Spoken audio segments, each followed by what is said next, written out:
کر دے گی. یہ 7ویں صدی ہجری میں یہ آگ نکل چکی ہے.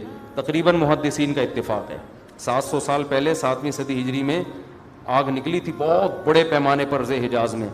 تو وہ تو ایک نشانی ہو چکی ہے. تو کچھ نشانیاں ہو چکی ہیں, زیادہ تر نشانیاں کیا ہیں باقی. ایک نشانی یہ تھی, حدیث میں آتا ہے کہ یہ جو عرب لوگ ہیں نا, جو اونٹوں کے چرواہے, بکریاں چرانے والے غریب غربا, یتطاولون فی البنیان, ایک دوسرے سے بڑھ چڑھ کے بلڈنگیں بنائیں گے. تو عرب میں جو اونٹ چرانے والے, جو ان میں جو کرپٹ لوگ ہوتے تھے, وہ تو حاجیوں کو لوٹ کے گزارا کرتے تھے. پاؤں میں چپل نہیں ہوتی تھی, حفاتن عراتن عالتن, حدیث میں آتے ہیں ننگے پاؤں ننگے سر لوگ, ننگے بدن لوگ. ایسا نوٹ چھاپیں گے, ایسا پیسہ آئے گا کہ بلڈنگوں پر بلڈنگیں. تو یہ تو دبئی میں, آپ شارجہ میں دیکھ لو, اب سعودی عرب بھی بنا رہا ہے, ایک بڑا شہر آباد کر رہا ہے, اور برج خلیفہ اتنی بڑی بلڈنگ بنا دی کہ اس کو آدمی دیکھتا ہے تو ٹوپی سر سے گر جاتی ہے اس کی. تو یہ بھی قیامت کی علامت تھی جو پوری ہو چکی ہے. تو کچھ علامتیں تو پوری ہو چکی ہیں, لیکن بڑی بڑی بہت ساری علامتیں باقی ہیں.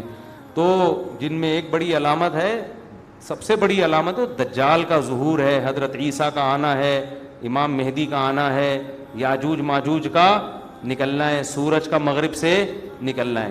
تو جب آئیں گی تو پھر خود ہی پتہ چل جائے گا, اس کے لیے آپ ہمیں کال کرنے کی بھی زحمت نہیں کریں گے, ٹھیک ہے نا. اچھا بھائی مفتی صاحب, کیا بھائی جان آپ ذرا تمیز سے بیٹھ جائیں, ٹھیک ہے, اس طرف رخ کر کے بیٹھ جائیں آپ. بچوں میں یہ بڑی مسئلہ ہے نا, بچہ کا کبھی بھی ایک جگہ بٹھاؤ گے کبھی بھی ٹک کے نہیں بیٹھے گا. وہ اس کو میں نے اجازت دی تھی کہ آپ تمیز سے بیٹھو گے تو بیٹھ جانا, ٹھیک ہے, اب تمیز سے, شاباش. لیکن وہ بچہ بچہ ہی نہیں ہے جو تمیز سے بیٹھ جائے. اچھا بھائی مفتی صاحب, کیا توحید پرست مسلمان کو جہنم سے نکال کر جنت میں لے جایا جائے گا؟ کیا مسلمان جہنم سے نکل کر جنت میں جائے گا, اور یہ کب ہوگا؟ یہ تو صحیح احادیث سے بات ثابت ہے کہ ایک نہ ایک دن مسلمان جو توحید پرست ہوگا اپنے ایمان کی برکت سے سزا کھانے کے بعد بہرحال جہنم سے نکل کے جنت میں جائے گا. اللہ ایمان والوں کو اور کافر کو ایک جیسا بدلہ نہیں دیں گے. حدیث میں آتا ہے کہ جب جہنمی جہنم میں چلے جائیں گے, ایک طویل عرصے کے بعد کافر جو ہے نا یہ تانا دے گا مسلمان کو کہ تم میں اور ہم میں فرق کیا ہے.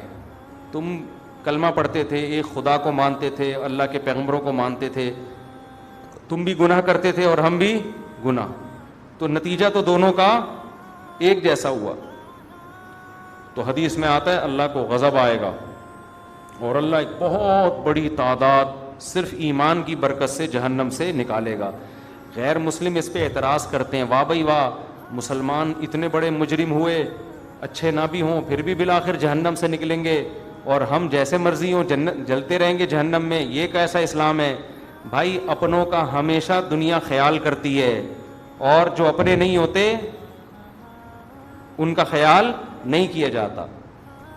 آپ بتاؤ نا, امریکہ کا کوئی بندہ پاکستان میں جرم کرتا ہے, امریکہ کہتا ہے ہمارے حوالے کرو, ہاتھ لگانے کی بھی اجازت نہیں ہے, کیونکہ ہمارا نیشنل ہے, یہ ہمارا کلمہ پڑا ہوا ہے اس نے, ٹھیک ہے نا. تو غیرت, جو بھی غیرت مند حکومت ہوگی وہ یہ کرے گی. تو اللہ کہتا ہے گنہگار تھا, مانتا تو تھا نا کہ میں ہوں, میں نے نعمتیں دی ہیں, گناہ کا اعتراف بھی کرتا تھا, اور تم تو مانتے ہی نہیں تھے کہ کوئی جنت بھی ہے کوئی جہنم بھی ہے. تم تو مذاق اڑاتے تھے ان چیزوں کا, قبر کا عذاب, اور تم تو ڈاروین اور سائنسدانوں کے پیچھے پڑے ہوئے تھے. تو جاؤ انہیں سے جا کے مانگو, سمجھتے ہو؟ تمہیں ڈاروین نے الٹی پٹیاں پڑھا دی تھیں کہ یہ مرغی خود بنی ہے, یہ انڈے, یہ جو مرغی 21 دن انڈے سیتی ہے نا اور گھماتی رہتی ہے, یہ اس کی کھوپڑی میں آٹومیٹیکلی آ گیا تھا. یہ بکری کا بچہ پیدا ہوتے ہی جو تھنوں کی طرف لپکتا ہے, یہ ایوولوشن کا نتیجہ ہے, ایوالو ہوئے, یہ اتنے سمجھدار ہو گئے, پیدا ہوتے ہی تھن تلاش کر رہے ہیں. سبحان الذی خلق الازواج کلھا, اللہ کہتے ہیں پاک ہے وہ ذات جس نے ہر چیز کے نر مادہ جوڑے بنائے. ایوالو ہونے کے نتیجے میں نر مادہ کیسے بن گئے؟ کیا ہو گیا بھائی؟ یہ سائنس اتنی ذہین ہے, نیچر اتنی ذہین ہے کہ ہر چیز نر اور مادہ میں ڈیوائیڈ ہو گئی ہے, پھر ان کا ملاپ ہوتا ہے, بچے پیدا ہوتے ہیں. یہ ایوولوشن کا نتیجہ نہیں ہو سکتا, کہ کسی نے بنایا ہے. تو ہم تو بھائی اس بنانے والے کو مانتے ہیں کہ مرغا مرغی خود نہیں پیدا ہوئے, اس کے نتیجے میں انڈا آٹومیٹیکلی وجود میں نہیں آ رہا, اس انڈے میں ایسے سافٹ ویئر کہ مرغی انڈا دینے سے پہلے چھپتی ہے کہاں جا کے دینا ہے. اس کو پہلے سے پتا ہے کہ یہ انڈے سے کیا نکلے گا, بچہ نکلے گا, حالانکہ اس نے کسی سے سیکھا نہیں ہے. ایوالو اگر ہو رہی ہیں چیزیں تو باڈی میں تبدیلی آئے نا, کھوپڑی کہاں سے اتنی ترقی کر رہی ہے؟ بتاؤ کسی کو ہنر سکھائے بغیر خود کوئی سیکھ لیتا ہے؟ ڈرائیونگ کی سیٹ پہ بٹھا کے چلوانا پڑتا ہے تو جا کے انسان ڈرائیونگ سیکھتا ہے, جو بالکل سادہ سا کام ہے. مرغی نے انڈوں کو 21 دن بیٹھ کے سینا کہاں سے سیکھ لیا؟